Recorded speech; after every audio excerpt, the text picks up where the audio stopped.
Olá, sejam bem-vindos à sala. Olá, Andresa. Olá, Larry. Olá, seja muito bem-vindo ao nosso Na Sala.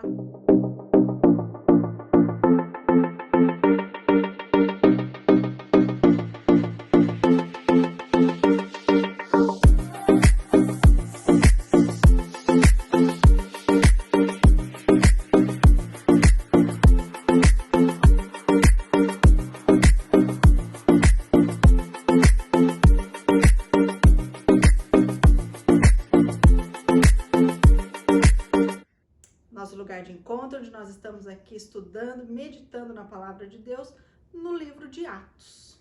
Livro de Atos 4 hoje, né, Andresa? Hoje vamos entrar no capítulo 4 do livro de Atos. Você é sempre o nosso convidado a estar aqui conosco.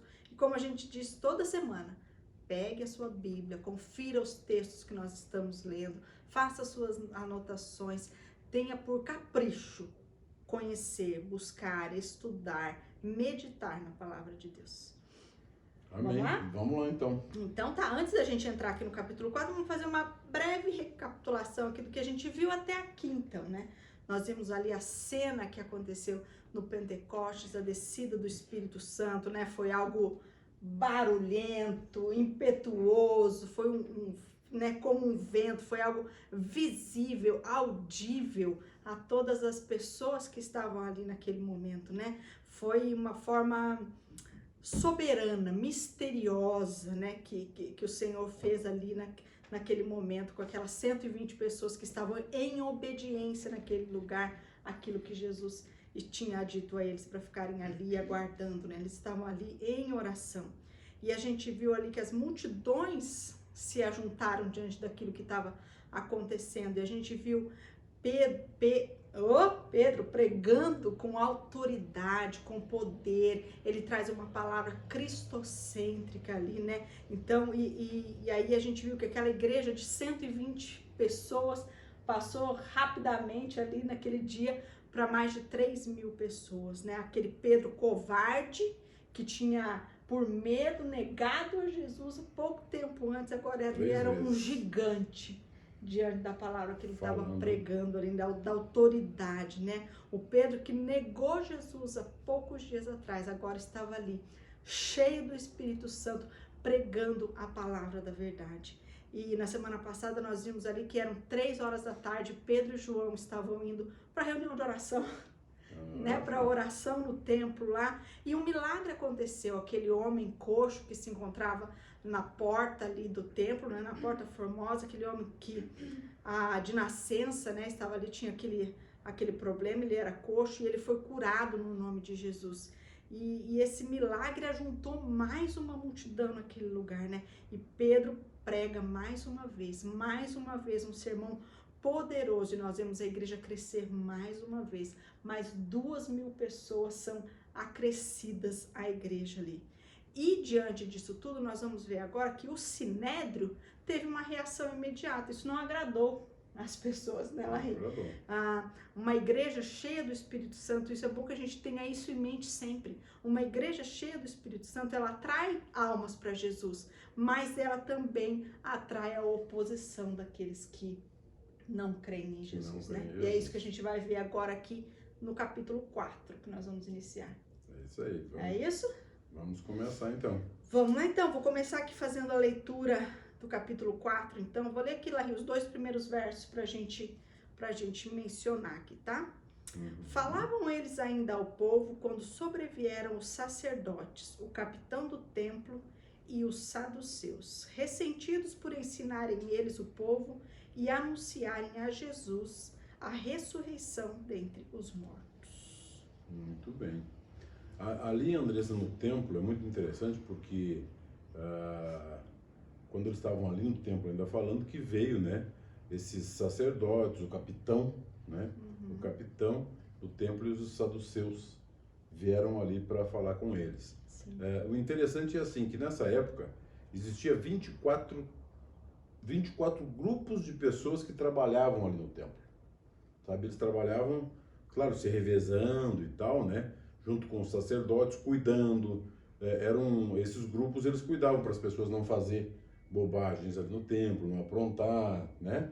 Cada grupo tinha uma Cada função grupo determinada, né? Exatamente. Na liturgia do templo ali. Cuidavam de todas as partes do templo. Esse pessoal, eles estavam ali o tempo todo, né? E ele ressalta ali, né? Que tinha o capitão do templo junto, e o capitão do templo era chamado aquele que comandava todos esses grupos, por exemplo, era o capitão que comandava, né? E também tinha os saduceus. Então, o que eu queria dizer para vocês? Os saduceus é interessante, porque os saduceus é daquele grupo que subornou os guardas romanos para dizer que tinham roubado o corpo de Jesus. Entendeu? Então, você pode ver que eram várias pessoas, né? Eram levitas, também cuidavam do templo, eram, né, os sacerdotes, tinha esse capitão, tinha esse povo também que pertencia aos saduceus. Então, você vê que era um grupo bem preparado para vir contra aquilo que Pedro estava falando, né? Dentro do templo. E só que seguramente essas pessoas todas já deveriam ter visto Jesus, ouvido Jesus, né? E eles estavam vindo ali para atacar eles. Essa é a grande verdade, né? Então, logo em seguida, no segundo capítulo, versículo, né, Andressa?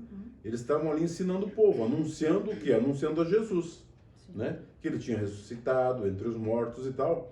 E isso era o que eles menos queriam, na verdade, porque a ideia de ter matado Jesus era como que fosse resolver o problema. Né? A gente entende também, né, que falando dos saduceus, eles eram aqueles que governavam ali para os ricos, politicamente eles eram meio que colaboradores do Império Romano ali, e teologicamente era um grupo de pessoas que eles não esperavam a vinda de um Messias. Para eles a era messiânica já havia acontecido lá com os macabeus, já tinha acontecido. Então eles não esperavam o Messias, tampouco eles criam na doutrina da ressurreição. Então aquilo que Pedro e João estavam fazendo ali era totalmente contrário, né? Então contrário a tudo isso. Eles estavam irados mesmo. Eles estavam irados, porque para eles o pesadelo deles era Jesus, né? Bom, retiraram Jesus, não vai acontecer mais nada. Mas aí tinha um problema, porque além do Pedro e o João, tinha mais de 5.000 convertidos já, né, Andressa? Então tinha muita gente convertida no meio desse grupo, né? Ouvindo o que estava sendo falado. Então a coisa começa a ficar mais difícil para eles, né, Andressa? Que é logo em seguida, vamos lá pro 3, né? Vamos lá então, vamos no verso 3 então. E os prenderam, recolhendo-os ao cárcere, até o dia seguinte, pois já era tarde. Muitos, porém, dos que ouviram a palavra, a aceitaram, subindo o número de homens para quase 5.000. Olha então aqui, Pedro, a gente está vendo aqui na cena, Pedro e João passaram ali a sua primeira noite da prisão. E a gente pode dizer aqui que eles foram os primeiros cristãos, dentre muitos ao longo da história, que passariam muitas noites numa prisão, né? Eles inauguraram a prisão. Mas existia uma coisa interessante, né? Como eles não tinham muitas coisas que eles teriam que julgá-los, por exemplo, e à noite não se podia fazer isso, porque a lei judaica não permitia você... teve algumas exceções com Jesus, gente, mas a lei judaica não tinha permissão de julgar à noite. Por isso eles só levaram eles lá, vamos deixar vocês guardados aqui, depois a gente vem para conversar, né? Então, inclusive a intenção disso era intimidar os outros, intimidar né? todo Mas mundo. Aí a gente vai ver aqui que o tiro saiu pela culatra. Né? Exatamente. Vamos lá. Vamos lá, verso 5 então. No dia seguinte, reuniram-se em Jerusalém as autoridades, os anciãos e os escribas, com o sumo sacerdote Anás, Caifás, João, Alexandre e todos os que eram da linhagem do sumo sacerdote. Vou ler o 7 também. Tá. Pondo-os perante eles, os arguiu: com que poder ou em nome de quem fizeste isto? Olha só, aqui, a pregação poderosa de Pedro e João ali, o milagre da cura do coxo, deram uma perturbada muito grande ali nessas pessoas ali do Sinédrio, né? Nessa liderança religiosa da época ali. A cura, ela foi notável, né? E todo mundo viu, todo mundo estava vendo o que estava acontecendo ali. Ela foi pública, não tinha como eles negarem aquilo ali, né? Exatamente. Então, qual era a fonte desse... Aí eles se perguntam, né? Qual que era a fonte desse milagre? Eles estavam confusos, né? Eles não criam, mas eles estavam confusos porque eles estavam vendo aqui o que tinha acontecido, né? Um grande detalhe é o seguinte, Andresa. Nesse caso, sempre quando havia esse tipo de julgamento, o que eles faziam? As pessoas que eram acusadas ficavam em pé, as testemunhas de defesa e as outras testemunhas de acusação ficavam em pé também no centro. E todo esse povo, todos os escribas, todos os caifás, né? Todos aqueles que iriam julgar ficavam sempre em roda deles, que era uma forma até de intimidação deles fazer isso, né? Sim. Então eles ficavam em roda deles. Mas olha só essa pergunta que ele fala, né? No 7. E pondo-se no meio perguntaram, com que poder fizeram isso, né? Em nome de quem fizeram isso? Isso é uma coisa muito interessante o que eles fizeram, Andresa, porque quantas vezes nós ouvimos isso, sabe? Não Jesus ouviu isso. Lembra quando Jesus vai purificar o templo? Eles perguntam, com que autoridade você está fazendo isso? É a mesma pergunta que eles estão fazendo aqui para Pedro e para João. Em outras palavras, é o que nós fazemos hoje nas igrejas e tal, sabe? Poxa, com que poder você fez isso? Com quem você fez isso? Essa época aqui existia uma coisa muito interessante. Os sacerdotes, eles davam o poder para as pessoas falarem de Deus. Ou seja, era só com autorização deles, entende? Então, uma pessoa para poder falar em público de Deus, ele tinha que ter autorização deles. Então, eles usaram, né? Com que poder, certo? Com que poder e em nome de quem vocês fizeram isso, né? O nome de quem já vem puxando assim, como eles muitas vezes acusaram lá que Jesus estava em nome de Satanás fazendo as coisas, entendeu? Então, mas assim, eu trazendo para os nossos dias de hoje, André, eu vejo muitas igrejas, não, olha, vou batizar de novo aqui na nossa igreja, porque os outros não têm poder de fazer isso, a nossa igreja que faz, sabe? Essas coisas assim, entre os próprios cristãos, criando regras, sabe? Criando situações que só deles que funciona, só deles que é isso, só deles que é aquilo. É como eles estão falando aqui, né? Os escribas e os sacerdotes estavam falando esse tipo de coisa, sabe? Eles acusando eles, porque era eles que mandavam, era eles que tinham que vir. Só que tinha uma coisa muito interessante. Existia uma plateia gigantesca de pessoas convertidas, né? Assistindo tudo aquilo ali. Então essas pessoas, Andresa, é que começam daqui para frente, existe uma importância tão grande nessas pessoas, por isso que eu digo nós, os cristãos, né? Aqueles que são os convertidos, que estão ali na igreja, que estão nos seus lugares de pregação, sabe? A importância que tem dessas pessoas testemunharem em relação daquilo que está acontecendo. E é o que aconteceu isso, porque olha, gente, estava o Caifás ali no meio deles. Sim. E o Caifás era um daqueles que tinha lá atrás brigado e né, jogado Jesus lá no meio junto com Pilatos para cobrar que realmente ele fosse crucificado. Então, olha só, era um cara que tinha uma grande autoridade, mas tinha. Além disso, tinha quem? Olha só o 8 agora. Eu quero que você leia o 8 para nós podermos falar sobre isso, André. Então Pedro, cheio do Espírito Santo, lhes disse, autoridades do povo e anciãos, visto que hoje somos interrogados a propósito do benefício feito a um homem enfermo e do modo pelo qual foi curado.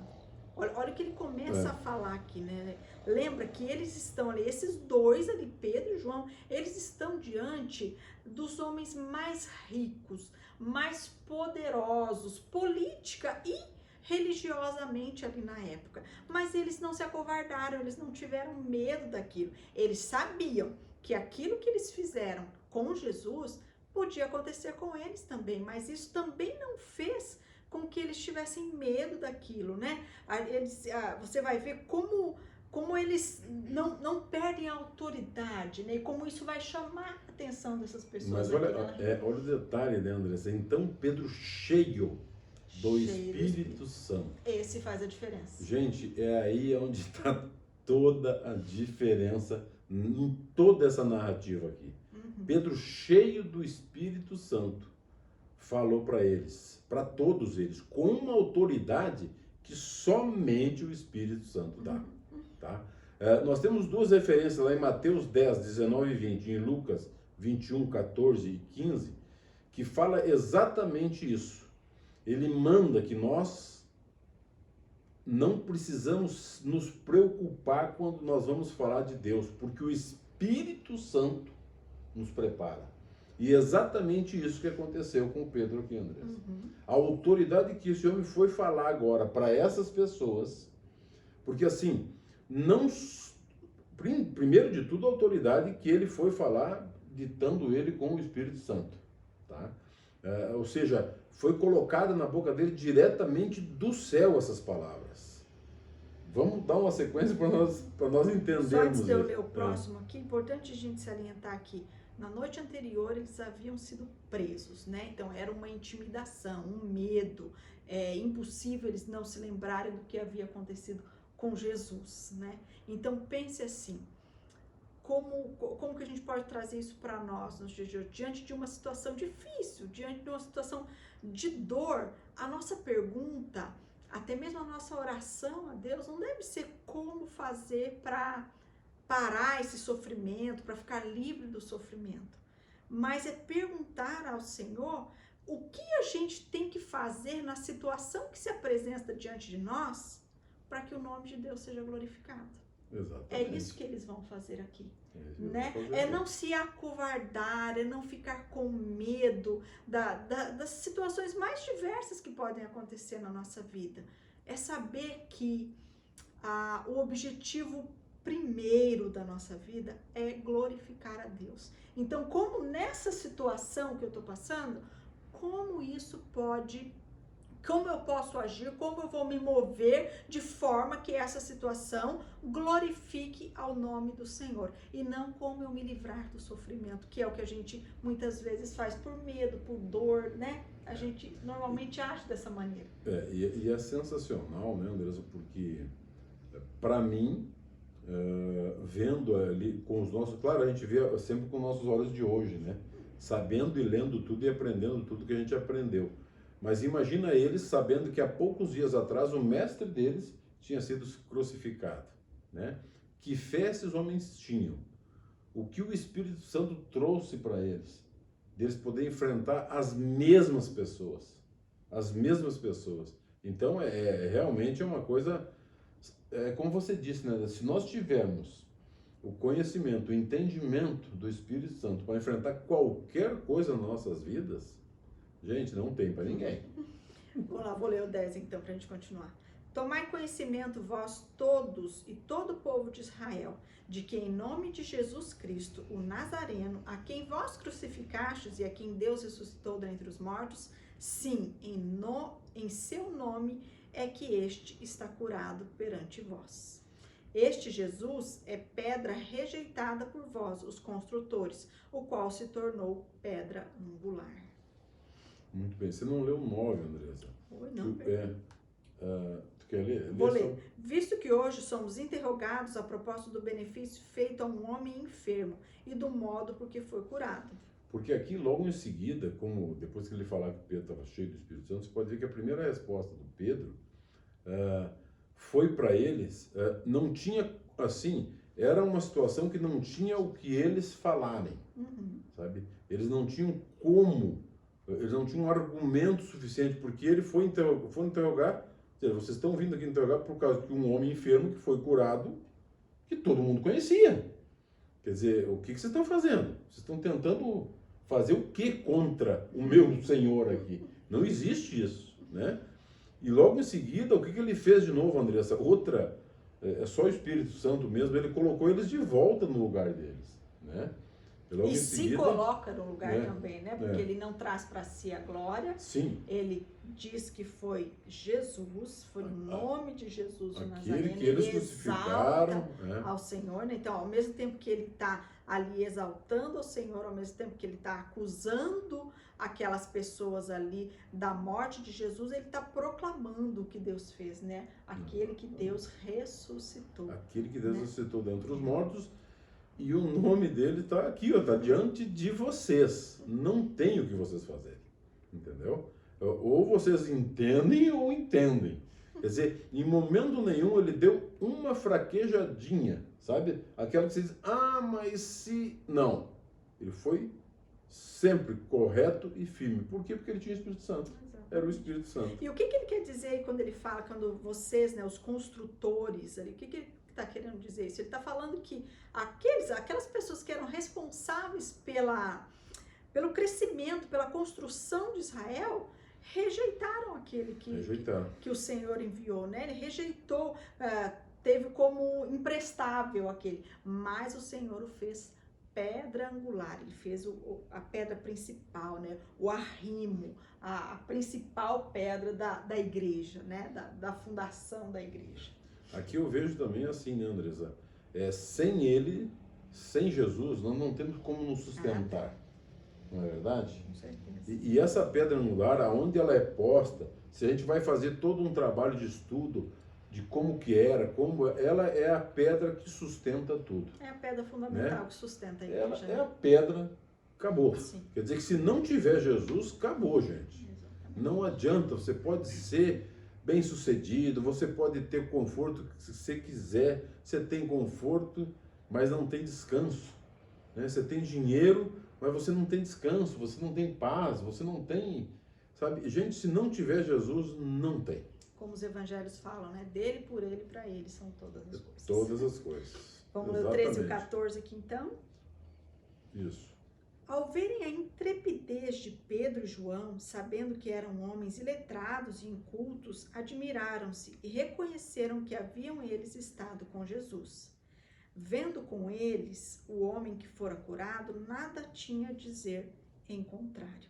Então, olha assim, a gente vê aqui como impressionou aqueles homens a autoridade com que eles falam, né? A intrepidez com que eles estavam ali anunciando aquelas coisas. Como a gente já leu anteriormente, né? Lá no capítulo 3, Pedro e João não tinham prata nem ouro, mas eles tinham poder. Eles eram homens iletrados, mas eles tinham intrepidez. Pedro e João, eles não tinham prestígio nas altas rodas, né? Nem da sociedade, nem da liderança religiosa ali, mas eles estiveram com Jesus. Eles hoje eram homens cheios do Espírito Santo. Eles não ocupavam cargos de liderança, mas eles tinham provas irrefutáveis do que tinha acontecido. Todas aquelas pessoas tinham visto o que tinha acontecido ali, né? Nós vemos isso muitas vezes nos dias de hoje, né? Muitas vezes pessoas que também não são letradas, não têm conhecimento, sabe? A gente se maravilha de ver eles falarem de Jesus, não é assim? Tem uma pessoa que sempre fala assim, você vai se lembrar quem é ela, que fala assim, quando você chega perto do irmãozinho, você ouve um glória, pode esperar aquele Deus purinho ali. É Deus purinho, exatamente isso, mas é exatamente isso que ele está dizendo, né? Porque eles aqui, eles tinham esse conhecimento, eles sabiam quem que era Pedro e João e da onde eles tinham vindo e sabiam que eles eram pescadores, né? Sim. Sabiam disso, todo mundo conhecia, todo mundo já ouvia falar, certeza absoluta disso, né, Andresa? Então, mas quem está com o Senhor, quem tem o Espírito Santo, Andresa... E é o que a gente vai ver na Meu caminhar Deus, aqui. exatamente. Verso 15. E mandando-os sair do sinédrio, consultavam entre si, dizendo, que faremos com estes homens?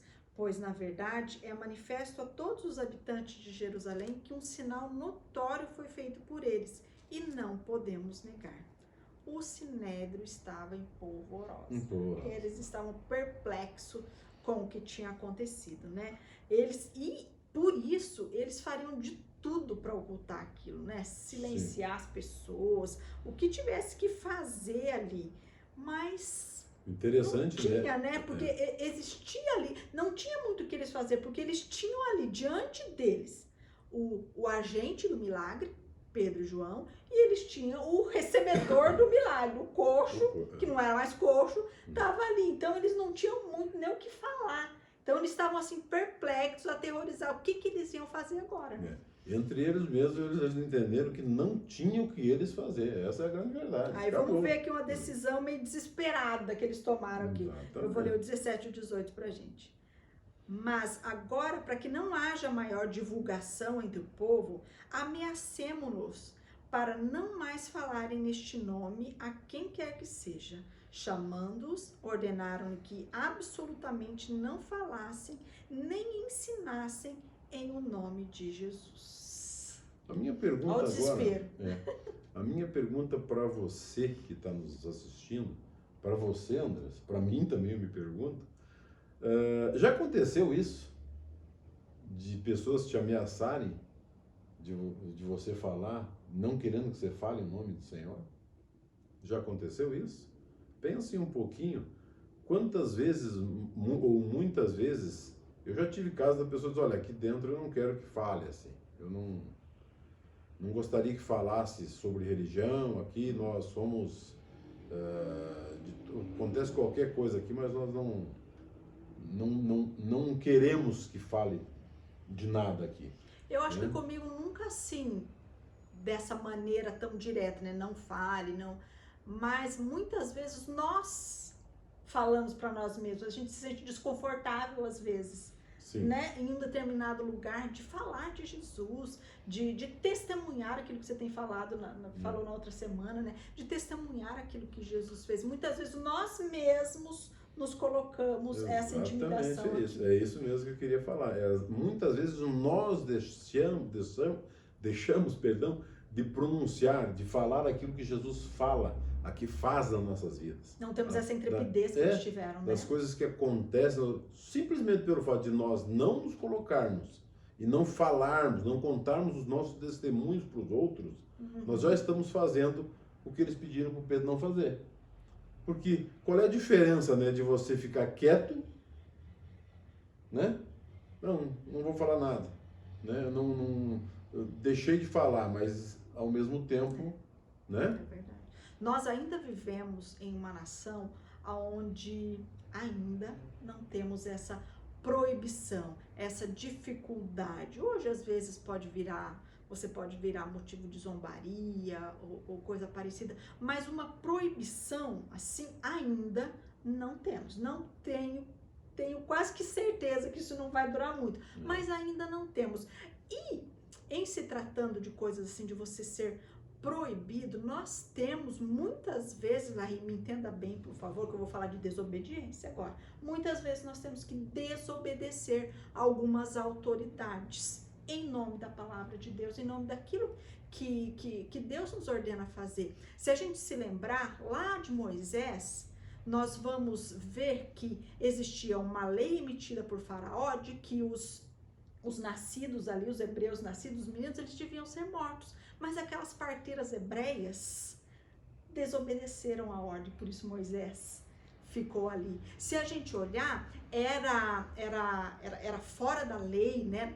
Não poderia acontecer, se nós olharmos para Daniel, ele não se alimentar do banquete do rei, ele não se alimentar das comidas que o rei dá, mas ele desobedece àquela ordem, dá um jeito, cria uma estratégia. Então, há vezes em que nós precisamos desobedecer algumas coisas, né? Nós precisamos estar muito atentos. Na verdade, assim, não sabemos ainda o que vem por aí na nossa nação, né? O que vão querer nos sarciar, mas... Tudo aquilo que for ao contrário, né, Andressa, daquilo que a Bíblia nos ensina, né? Exatamente, né? Vamos lá. Isso que eles estão fazendo aqui, deles não falarem mais o nome de Jesus, não pregarem mais esse Jesus, era contrário do que Jesus disse que eles tinham que fazer. Exatamente. Então, eles na autoridade, na intrepidez, na obediência àquilo que Jesus falou, não podiam acatar a essas ordens que esses homens estavam dando ali, né? Exatamente. Então, a gente tem que lembrar aqui que eles estavam ali diante desses homens, né?